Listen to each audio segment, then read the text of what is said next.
Major changes are coming to the New York Rangers, as an insider has revealed some shocking new details on KeAndre Miller's future as a Ranger, and not only that, but how the organization views him and their plan to retool and redefine the defense core on this roster. We're going to break it all down in this episode of Rangers Digest, but before we do that, a quick reminder to hit that subscribe button. About 74% of you who watch these videos are not actually subscribed to the channel. So if you want to stay up to date with everything that's happening with your New York Rangers, this is the place to be for all your daily New York Rangers content. And if you haven't yet, go down below, hit that free subscribe button, and you get to stay up to date with everything New York Rangers. But let's dive right into it. A new report from Frank Seravalli, we'll get into some of the transactions in a second, says there's some very interesting and juicy stuff in this, I have to be honest. And one of them is that Mika Zibanejad will not be traded. We'll touch on that in a future,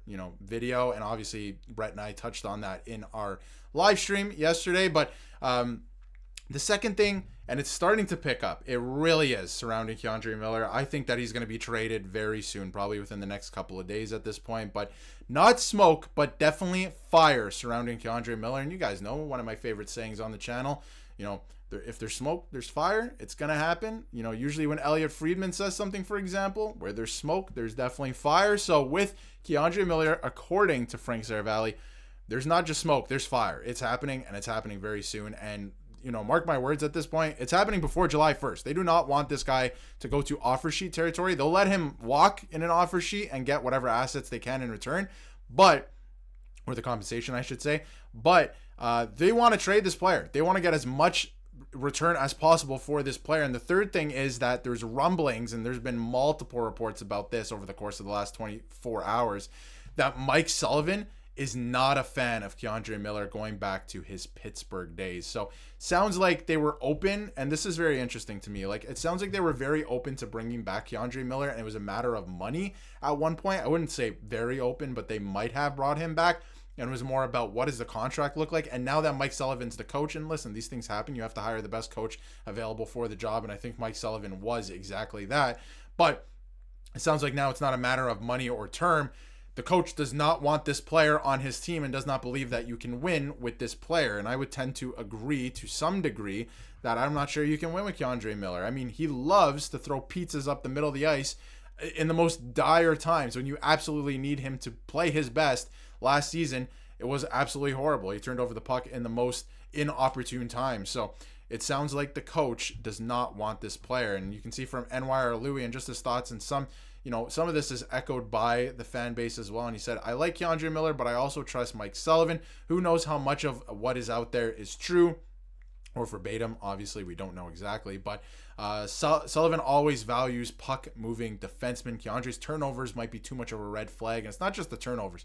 I've said it time and time and time again on the channel. This is a player that has all the tools, everything you would want in a defenseman. He's got the length, everything. He has all the tools. He can't put it together. He hasn't figured it out yet. I'm not sure if he's going to be able to do that. He's going to be 26 years old.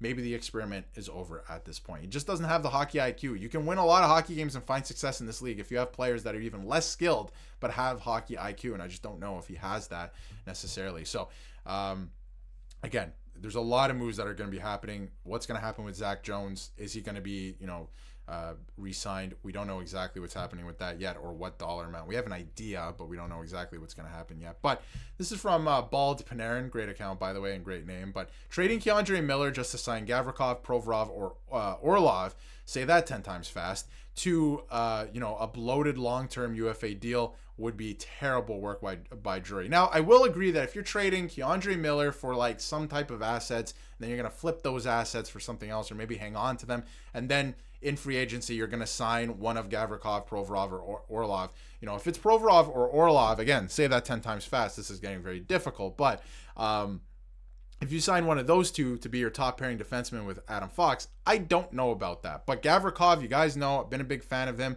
on the channel. I think he'd be the perfect defense partner for Adam Fox. That could make a lot of sense for me. And then who's going to play on the second pairing? You can make a trade. Maybe Bowen Byram, right? He's available. You would have to sign him to a contract. You have the cap space to do it if you want. So if you wanted to do that, you definitely could do that.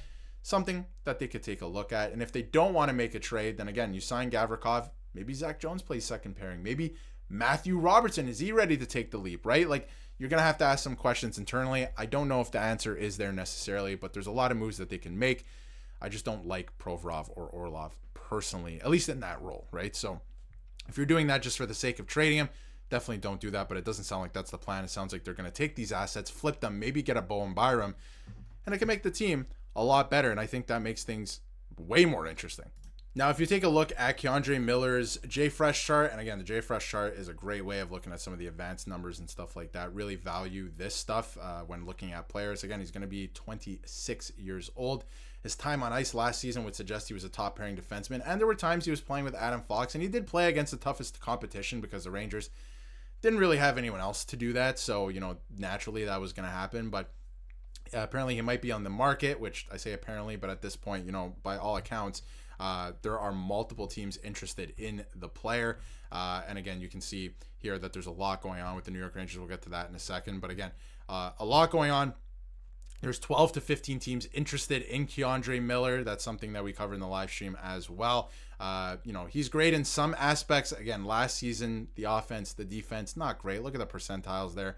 Not great. If you look at the offense versus the defense over the last couple of years, look at the defense dip that he took over the course of one season. Not great. And again, last season wasn't a great season for everybody on the team, but these are things you have to consider if you thought he was going to take a larger role with the team. It's something you have to consider. So again, a lot of fan reaction out there. I was initially hesitant to move KeAndre Miller, but if half the NHL is interested, the New York Rangers have to at least see what the market is. If you can get a package or package him in a deal to then get back a number one defenseman in that same deal, or indirectly, like I've been saying, get some assets back, package that to go get a number one D, even a number one D through free agency, that makes sense then, right? Because then the rest of the lineup kind of takes shape from there.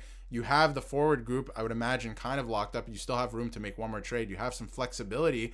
You can do a lot with that. Flexibility in terms of cap, and I'll get into the cap in a second. But again, you have flexibility to do a lot of things, but a lot of people are hesitant. I've always questioned the Rangers and how they evaluate players, so I am skeptical in how this free agency is handled by Chris Drury. And this is going to be a pivotal one, how he kind of sets up the team heading into next season. We know there's a ton of needs on this team, and the number one is defense, especially if you're moving out KeAndre Miller. And again, they do have some flexibility right now. You have $14 million in terms of cap space.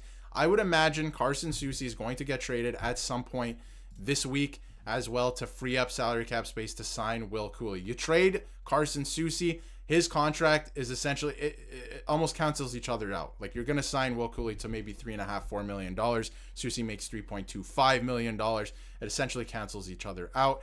And then obviously you're still going to have just north of $13 million to work with. You still have to sign Edstrom. I don't think that's going to be more than $1 million. I don't even think it's going to be $1 million. So something to keep in mind as well. But this is going to be a crucial offseason for Chris Drury. And if he's trading KeAndre Miller, he's got to bring something of significance back in either the trade or indirectly because of the trade. So it's going to be fun to watch. Let me know how you feel in the comments about everything that's coming out about KeAndre Miller. Doesn't sound like the coach or the organization wants anymore.